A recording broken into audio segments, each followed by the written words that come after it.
আপনি এখন লাফ দিয়ে বলবেন, হুজুর সৌদি আরবের মধ্যে তো খানেকা নাই, অমুক দেশের মধ্যে তো খানেকা নাই, আমিও জানি নাই।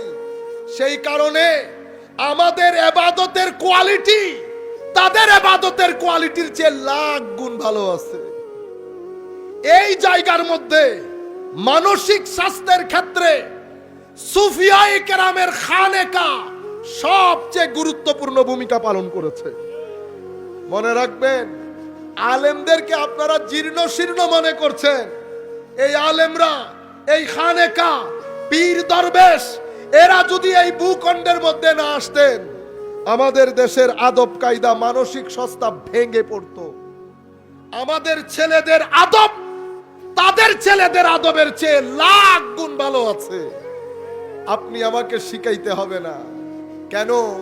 কারণ আমরা তাদেরকে খুব কাছ থেকে দেখেছি। আপনি গেছিলেন কাজ করার জন্য, আমরা কাজ করার জন্য যাই নাই।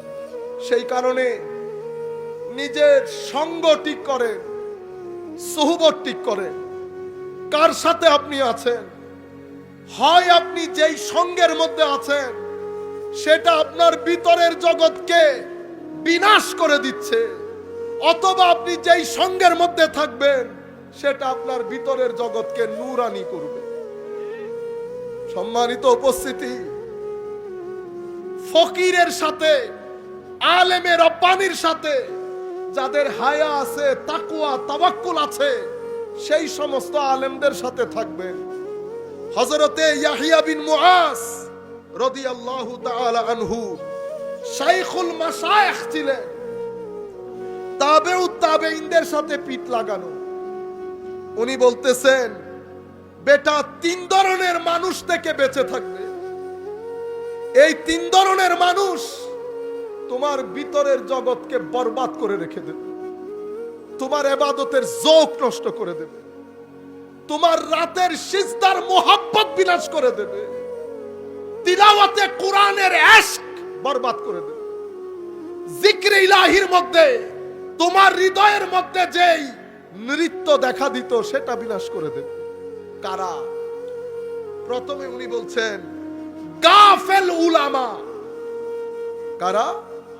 এমন আলেম যাদের দৃষ্টি মানুষের পকেটের দিকে থাকে, এমন আলেম যারা শানে রিসালাতের মধ্যে গুস্তাখি করে, এমন আলেম যাদের কোনো সুহবত নাই, এমন আলেম যাদের কোনো নিসবত নাই, এমন আলেম যারা বড় মানুষ দেখলে লাফ দিয়ে ওঠে, এমন আলেম যারা লোভী, এমন আলেম যারা মানুষের পকেটের মুতালাশি, এমন আলেম যারা খালকে খুদার মধ্যে নিজেদের ইজ্জত তালাশ করে, এমন আলেম যারা চায় আমাকে অনেক মানুষ গিয়ে নিয়ে আসুক, অনেক মানুষ গিয়ে দিয়ে আসুক, এমন আলেম যেই ব্যক্তি, হুজুর গৌসুল আজম কথা একটা বললে আরেকটার দিকে চলে যায়, ঝামেলা।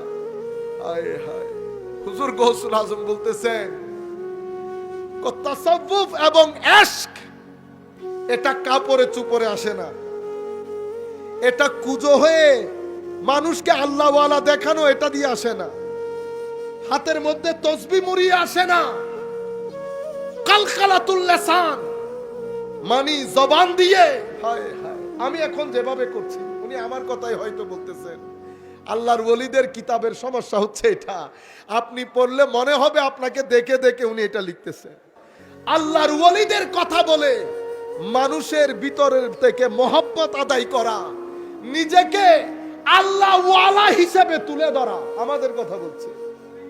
এই ধরনের আলেম, গাফেল আলেম থেকে বেঁচে থাকো, ঈমান বেঁচে যাবে, আকীদা বেঁচে যাবে। সুহবত যদি বেঁচে যায়, তোমার সিনার ভিতরে আল্লাহ যে নূর দিয়েছেন সেটা সালামত থাকবে।